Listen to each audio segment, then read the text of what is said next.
But yeah, as Zach mentioned, we're going to be doing a little bit of a movie review while we wait for our next guest, discussing Judas and the Black Messiah, which is a new film by Shaka King. And it actually is about Fred Hampton, the Black Panther. And it's really, really interesting, a really interesting film that's been quite divisive, actually, especially on Twitter, kind of the online left. People have been debating whether or not it accurately depicts the legacy and life of Fred Hampton and the Black Panther movement as a whole. And Zach and I definitely have some thoughts on that. But yeah, here's a poll that I put out on Twitter that I think reflects the divisive nature of the film. Follow the Vanguard on Twitter, by the way, guys, if you haven't already, at Vanguard_pod.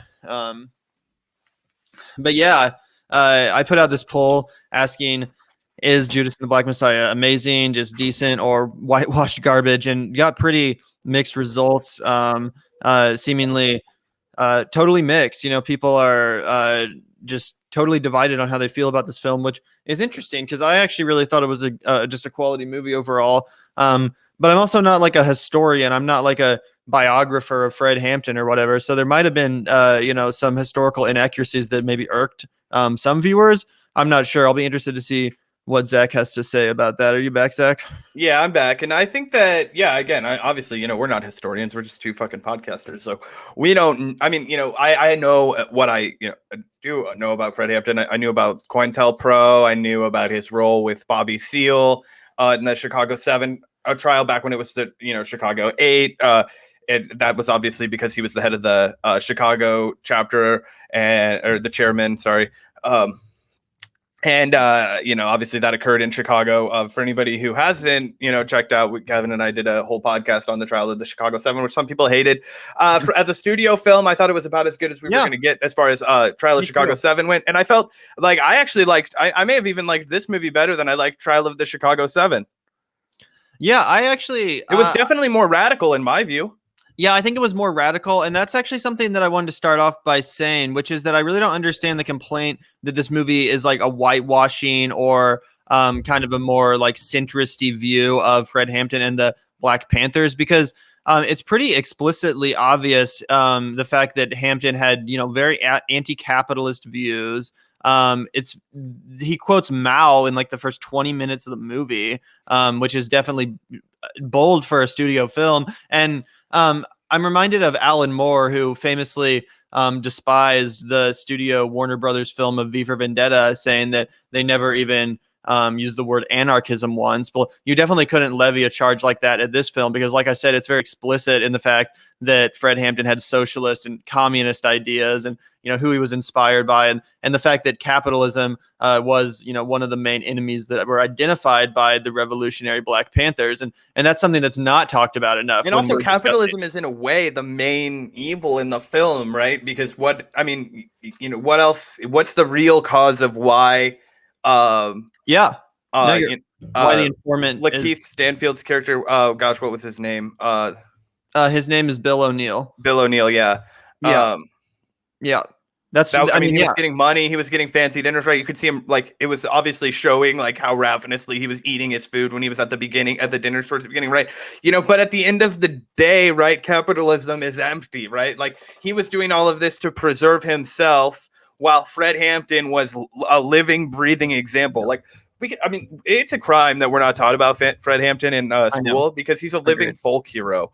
This dude was 21 years old, okay? So, I'm 23, Gavin's 22. That is, and we haven't done shit compared to that. We're like, like Outkast had already dropped like 2 albums. It's the foresight, the prescience, the rootedness that he had, and the conviction and the moral clarity, his unwavering willingness to just, fuck this, like, I'm giving the money back. You need to build a hospital with this money. You need to build, using this money for resources. I'm not running. I'm going to do my 5 years. It's just 5 years. When this other dude is selling out this entire party for 6.5 years, and don't get me wrong, 6.5 years, but it just shows where Fred Hampton was at, right? 5 years. Who cares? Like, dude, especially a guy like him, like, they're going to, he the courage, right? It's immense. It's almost unquantifiable, and the performance I thought was just tremendous. Yeah, I would say that Daniel Kaluuya did a phenomenal job capturing the essence and the intensity of Fred Hampton as a person. I think that his performance anchors down the film in a very compelling way that makes it, like I said, a compelling film to watch regardless of its themes. It's a powerhouse performance from honestly one of our best actors working today. I also think that LaKeith Stanfield gave a really nuanced performance as Bill O'Neill. It's easy to be overshadowed by Fred Hampton. The Fred Hampton character, right? And especially the way that it was done by Daniel Kaluuya. Is that how you pronounce his name? Yeah, Daniel Kaluuya. But Keith Stanfield is a very, like I said, nuanced and compelling character in this film, playing Bill O'Neill, who almost has a somewhat what's his name? The Al Pacino character from The Godfather, like a slow corruption of his morals where you see him start to waver, but ultimately give in. And despite the fact that it clearly ate away at him, which ultimately led to his suicide, you see him. Michael Corleone is Al Pacino, just for anybody who doesn't remember. Yeah. Indeed. But I almost got a vibe like that where he's slipping into this very emotional or very, gray zone when it comes to his morality. And actually, if I have one complaint about this film, it would be that I don't think there's enough screen time or enough of a developed relationship between the character of Fred Hampton and of Bill O'Neill. They're both great characters and great performances, but they're often kept apart. And in the few scenes where they are in the same room or in the same scene, like I'm not gonna lie, Bill O'Neill, played by LaKeith Stanfield, was acting so shady and acting like such a fucking informant. I was almost like how is this not more obvious? But I wish they would have developed their friendship and their bond and trust a little bit more. So it felt like more of a backstab, more of a a Judas and Jesus because it felt like Fred Hampton's dumb if he doesn't see this almost in the way. That's I do see that critique because it's like and that is a critique that may I guess I mean that's true, right? Like how could these people not see through the FBI informant? I guess that could be like a real critique of the film, but I also do just want to raise one point because we've never quite talked about this on the podcast, but I know we've talked about talking about this on the podcast. Well, can't speak. Think what I'll say about the evolution of studio films, and this has nothing to do with the studios themselves. It's just a barometer of where the societal culture, where people are, right? Because then at that point it becomes attractive to businesses who are trying to commodify that and capitalize off of it, right?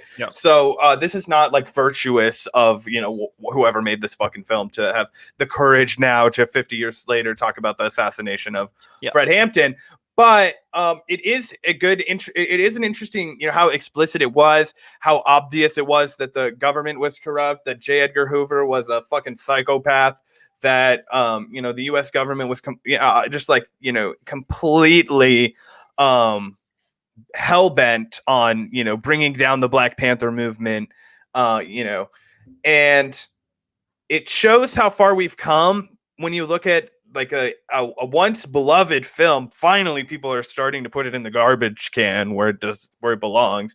Starting to get some of the necessary flack, but I think that might just be it. But if you talk to people who are over the age of 40, they love this movie. And of course, the movie I'm talking about is Forrest Gump, which has probably one of the most disgusting, fucking unforgivable depictions of the Black Panther Party. They don't have any real Black Panther characters, right? There's this one white guy who's the stand-in, and he beats up Jenny, and I was okay. The fucking Black Panthers were a bunch of woman beaters who, were just hanging out with the hippies and extremely militant, and fuck Robert Zemeckis and fuck everybody that made that movie. Yeah, no, I mean, you make a great point that it is bold for a movie, even in the modern era, to accurately, paint a picture of what happened, to accurately diagnose the problem of capitalism and of our overly militant police force. And just like the trial of the Chicago 7, which you mentioned earlier, this movie is released in a very timely and relevant political climate, what with the Black Lives Matter organization at a, you know, heightened prominence, and the calls to defund the police, you know, sweeping the nation. It definitely makes these images all the more powerful.